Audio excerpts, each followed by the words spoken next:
Hello student, मैं Sunita Yadav SK Yadav classes से। इस वीडियो के अंदर आपको चैप्टर 5 पोल साइंस का चुनौतियाँ, कांग्रेस प्रणाली की चुनौतियाँ व पुनर्स्थापना, challenges and restoration of Congress system, इस चैप्टर का जो फर्स्ट वीडियो मैंने बनाई है उसके अंदर कुछ पार्ट दिया गया है और बाकी जो पार्ट बचा हुआ था इस चैप्टर का वो मैंने इसमें दिया है। फर्स्ट चैप्टर के अंदर कांग्रेस की नीतियाँ, पंडित नेहरू के बाद कांग्रेस में कौन कौन प्रधानमंत्री बने, दल बदल क्या है, दल बदल के लिए रूल्स क्यों बनाए गए, या दल बदल का राजनीति पर क्या प्रभाव, इन सब के बारे में बताया था। अभी जो इस पार्ट के अंदर है वो कौन कौन से ऐसे रीजन थे जिसकी वजह से कांग्रेस का विभाजन हुआ। कांग्रेस का विभाजन जब 1967 के अंदर इलेक्शन हुआ तो कांग्रेस को कई जगह हार का सामना करना पड़ा था, लेकिन कांग्रेस के जो लीडर्स थे उनको ऐसा लग रहा था कि कुछ टाइम बाद हम फिर उसी स्थिति में आ जाएंगे। लेकिन कुछ सिचुएशन ऐसी बनी जिनकी वजह से 1967 के इलेक्शन में कांग्रेस को हार का सामना करना पड़ा था और कई राज्यों में गैर कांग्रेसी सरकार बनी थी। अभी जो विभाजन के मुख्य कारण हैं उनमें जो पहला पॉइंट आता है वो है इंदिरा बनाम सिंडिकेट। जैसा कि इसमें फर्स्ट वीडियो में मैंने बताया था कि पंडित नेहरू की मृत्यु के बाद लाल बहादुर शास्त्री को प्रधानमंत्री बनाया गया और शास्त्री जी की मृत्यु के बाद इंदिरा गांधी को प्रधानमंत्री बनाया गया। लेकिन कहीं ना कहीं ये कांग्रेस के अंदर ही गलत हो रहा था, क्योंकि लाल बहादुर शास्त्री के अलावा भी कांग्रेस के अंदर कई अच्छे नेता थे जिनका एक्सपीरियंस था, काफ़ी दिनों का तजुर्बा था, जो प्रधानमंत्री पद के लायक थे। इंदिरा गांधी को प्रधानमंत्री जो बनाया गया वो गलत था, क्योंकि इंदिरा गांधी की उस समय ना इतनी उम्र थी और ना ही राजनीति में इतना तजुर्बा, और कहीं ना कहीं इंदिरा गांधी को प्रधानमंत्री का पद देना ही कांग्रेस के विभाजन का मुख्य कारण बना था। कांग्रेस 1969 में 2 भागों में बट गई थी और जिसके मुख्य कारण पहला आता है सिंडिकेट। जो प्रधानमंत्री बनने के बाद इंदिरा गांधी जो है को चुनौती विपक्षी दलों के अलावा जो सबसे ज़्यादा चुनौती मिली वो पार्टी के अंदर ही मिली, और पार्टी के अंदर जो लीडर्स थे वो थे सिंडिकेट्स बोले जाते थे। एक ऐसा समूह था जो पुराने लीडर्स थे जिनकी वजह से इंदिरा गांधी को राजगद्दी मिली थी, लेकिन जब इंदिरा गांधी को प्रधानमंत्री बना दिया गया तो उसके बाद उन नेताओं की बातें सुननी इंदिरा गांधी ने बंद कर दी और सारी कमांड जो है अपने हाथ में ले ली, और इसी चीज़ को ये लीडर्स बर्दाश्त नहीं कर पाए। इनमें मुख्य नेता के कामराजन जो पहले मद्रास के मुख्यमंत्री रह चुके थे, बम्बई के SK पाटिल, मैसूर के निजलिंगप्पा, आंध्र प्रदेश के एन संजीवा रेड्डी और पश्चिम बंगाल के अतुल्य घोष, सभी जो मेन बड़े लीडर्स थे अपने अपने जो एरिया में बहुत अच्छी पकड़ थी। इन्होंने जब इंदिरा गांधी को प्रधानमंत्री बनाया था तो इन्होंने इंदिरा गांधी का साथ दिया था, जबकि इस पद के सही हकदार मोरारजी देसाई थे, क्योंकि उनका तजुर्बा और एज के हिसाब से वो असली हकदार थे। लेकिन जो मुख्य नेता थे जो ये सिंडिकेट्स के, इन्होंने सोचा कि यदि मोरारजी देसाई को प्रधानमंत्री बना दिया जाएगा तो वो उनकी बात नहीं सुनेंगे, लेकिन यदि इंदिरा गांधी को प्रधानमंत्री बनाया गया तो कांग्रेस में कहीं ना कहीं उनकी ही चलेगी, यानी इंदिरा गांधी उनके इशारों पर ही काम करेगी। लेकिन ऐसा हुआ नहीं।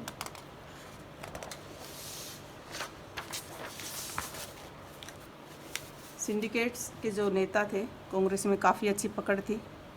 जैसे पंडित नेहरू की मृत्यु के बाद जो कांग्रेस के हेड थे के कामराजन, इन्होंने शास्त्री जी को ही सर्वसहमति से प्रधानमंत्री बना दिया था, और इसी गुट की मर्जी की वजह से ही शास्त्री जी की मृत्यु के बाद इंदिरा गांधी को प्रधानमंत्री बनाया गया, जबकि उस समय मोरारजी देसाई एक प्रमुख लीडर थे जो कि गुजरात के मुख्यमंत्री भी रह चुके थे और प्रधानमंत्री पद के लायक भी थे। इंदिरा गांधी राजनीति में उस समय नई थी और ज़्यादातर लोगों की सलाह थी कि इंदिरा गांधी सही से काम नहीं कर पाएगी, लेकिन ये सब सोच के विपरीत हुआ। और जिस सिंडिकेट ने इंदिरा गांधी को पक्ष में करके वोट दे के प्रधानमंत्री पद दिया था, वही अपनी नीतियों पर शायद उनकी नीतियाँ गलत निकली, क्योंकि उनकी सोच थी कि इंदिरा गांधी नई है राजनीति में, इसलिए वो जैसा चाहेंगे वैसा ही करेगी, लेकिन ऐसा हुआ नहीं। इंदिरा गांधी ने अपनी स्वतंत्र नीति अपनाई और अपने साहसिक कदम उठाए, और ये इंदिरा गांधी की यही सोच कांग्रेस के विभाजन का कारण बनी, क्योंकि जो सिंडिकेट्स के लीडर्स थे वो सभी इंदिरा गांधी के विरुद्ध हो गए।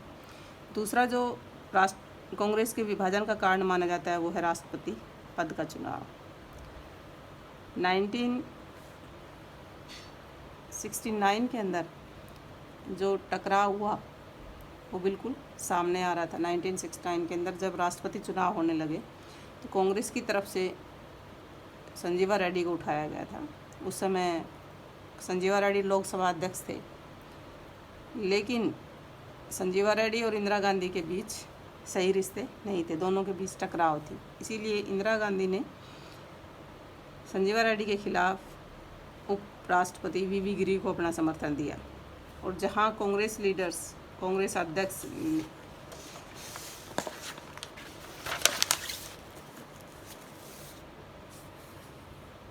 और ये जो कांग्रेस अध्यक्ष थे निजलिंगप्पा, इस सभी कांग्रेसियों को, सभी सांसदों को अपील कर रहे थे कि वो संजीवा रेड्डी को वोट दें। वहीं दूसरी तरफ इंदिरा गांधी अपील कर रही थी कि वो अपनी अंतरात्मा की बात सुने। एक तरह से इंदिरा गांधी का कहना था कि वो संजीवा रेड्डी की बजाय वीवी गिरी को अपना वोट दें।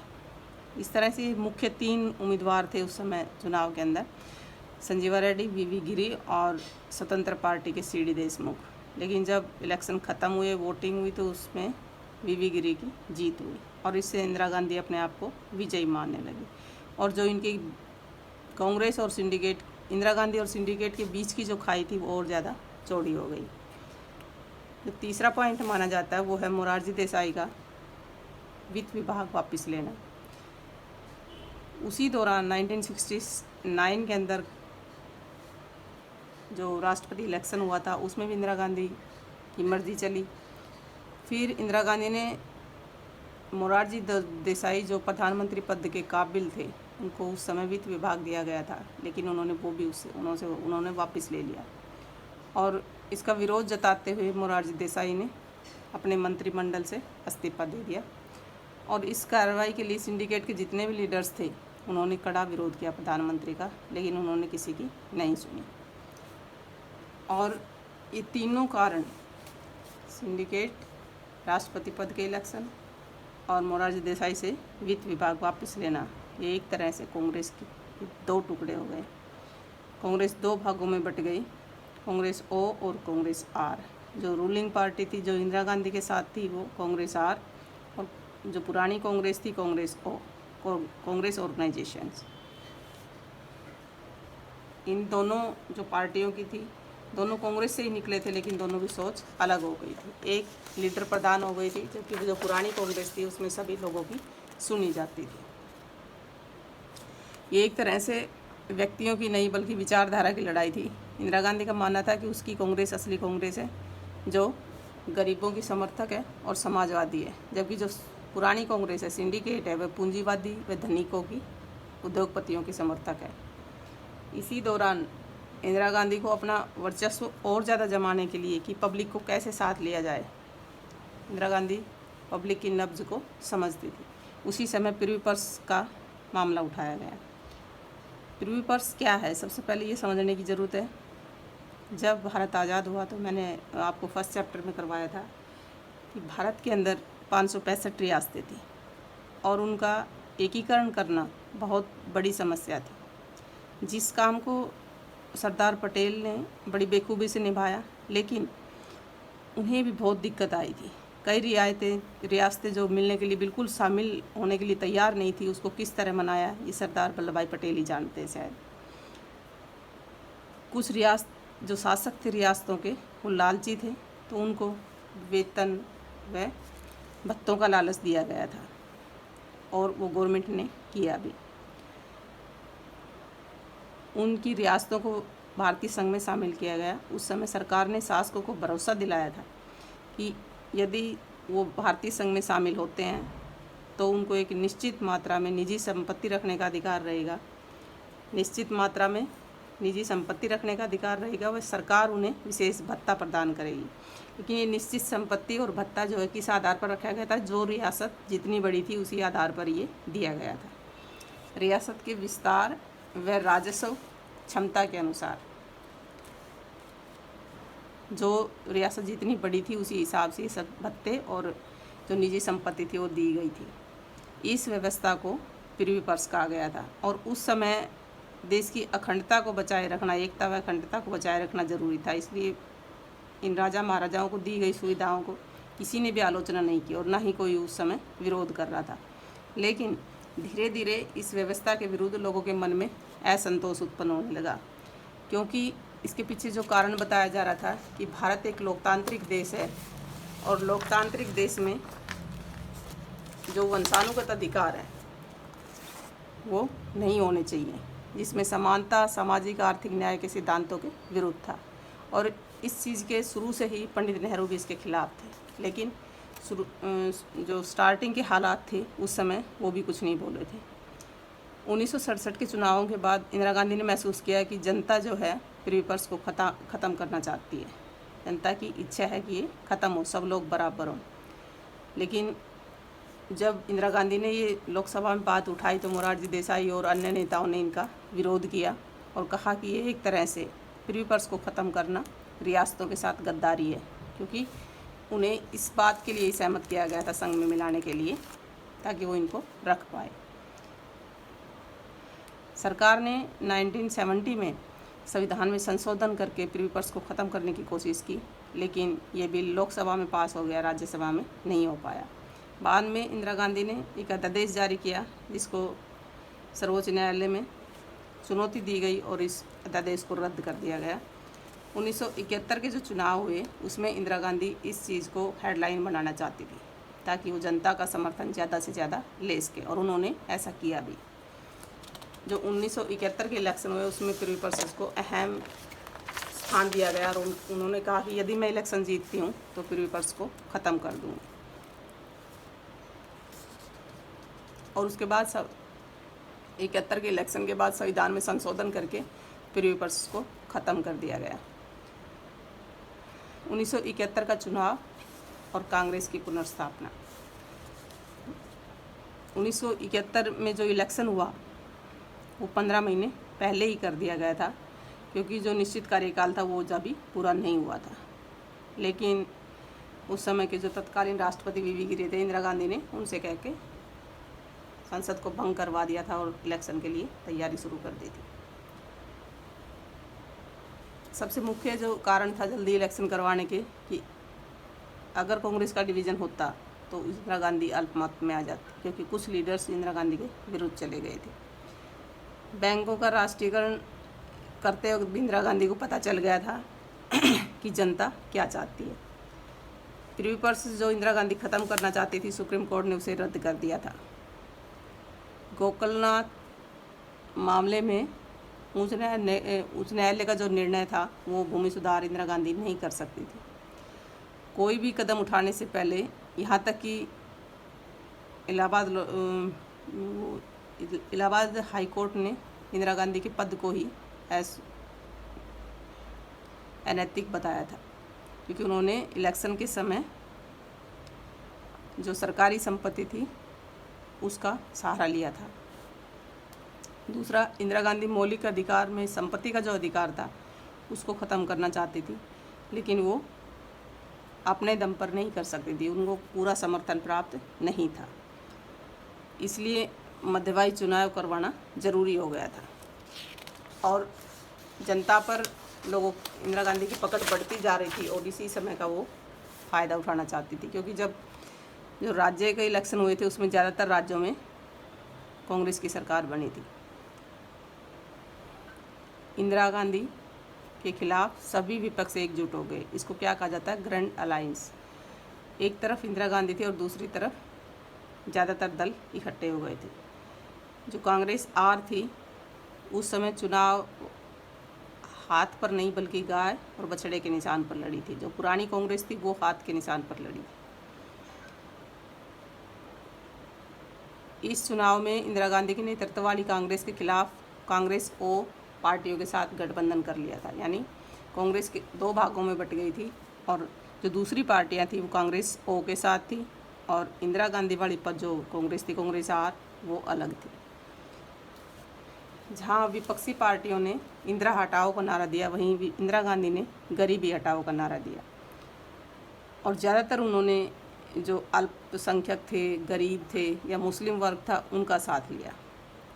और जो सामाजिक मुद्दे थे इसमें व्यवसाय, मकान, नौकरी ये सभी ज़रूरी थे।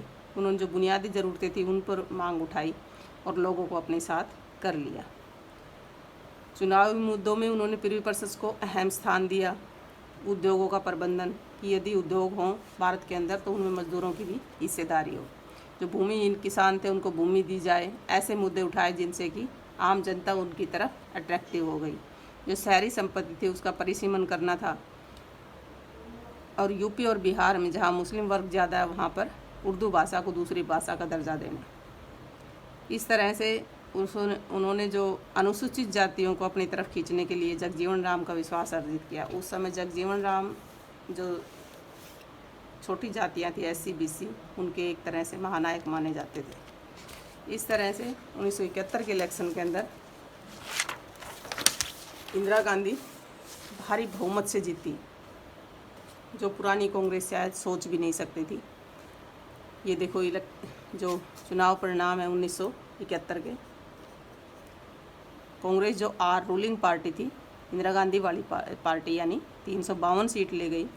कांग्रेस ओ जो पुरानी कांग्रेस थी, ऑर्गेनाइजेशन वो 16 ओनली, जनसंघ 22, भारतीय साम्यवादी 23, भारतीय कम्युनिस्ट 23 और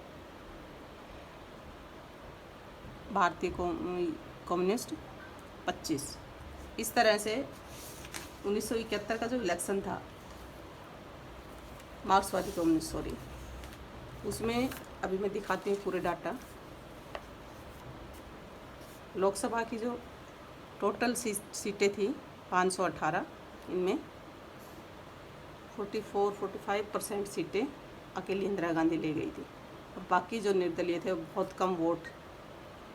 बहुत कम सीटें जीत पाए थे। इस तरह से इस चुनाव का जो रिजल्ट था उससे इंदिरा गांधी की नाम और ज़्यादा परिचित हो गया था।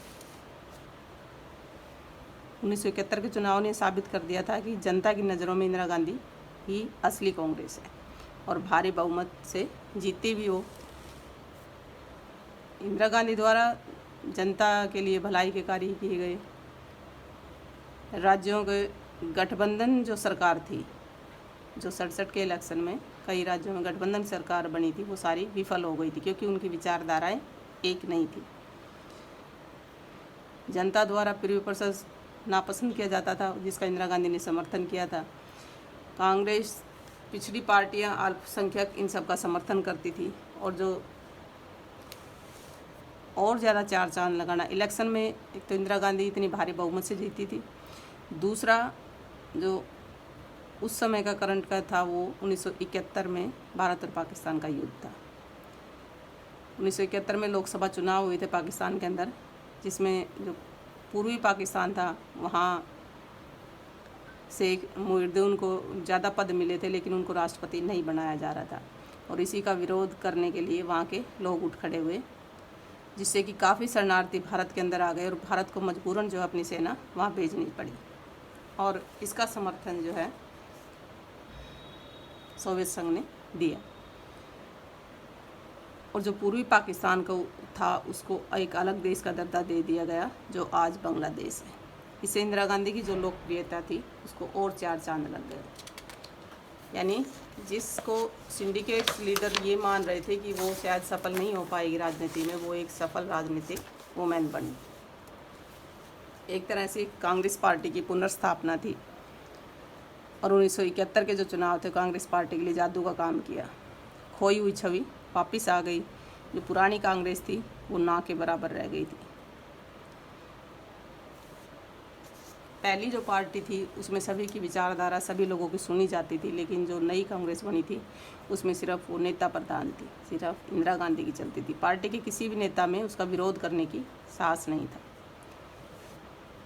पहले जो कांग्रेस थी पुरानी, उसका समाज के सभी वर्गों पर अधिकार था, सभी वर्गों पर एक तरह से पकड़ थी। लेकिन जो नई कांग्रेस बनी थी इसमें अल्पसंख्यकों, पिछड़ी जातियों और खासकर मुस्लिमों पर निर्भर रह गई थी। यानी पूरे भारत में इसकी पकड़ की बजाय जो अल्पसंख्यक छोटी जातियां थी, पिछड़ा वर्ग था, खासकर मुसलमान ज़्यादा हावी हो गए थे।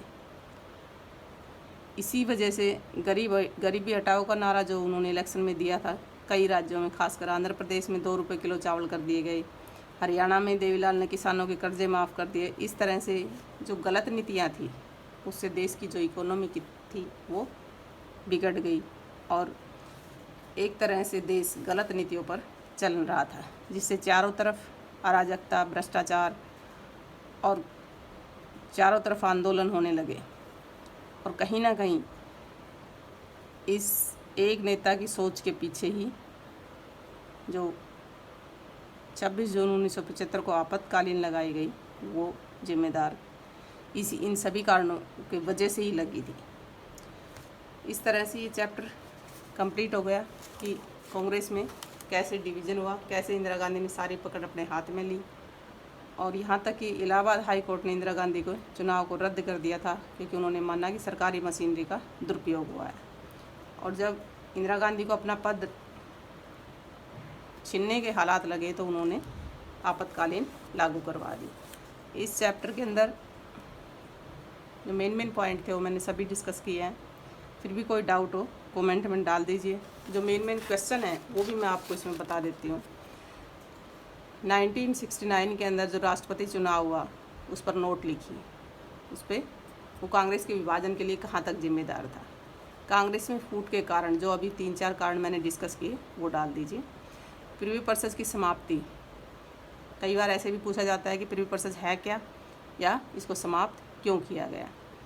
1971 के चुनावों में कांग्रेस पार्टी की सफलता के 4 कारण, कौन कौन से ऐसे कारण थे जिनकी वजह से 1971 में कांग्रेस विजयी हुई।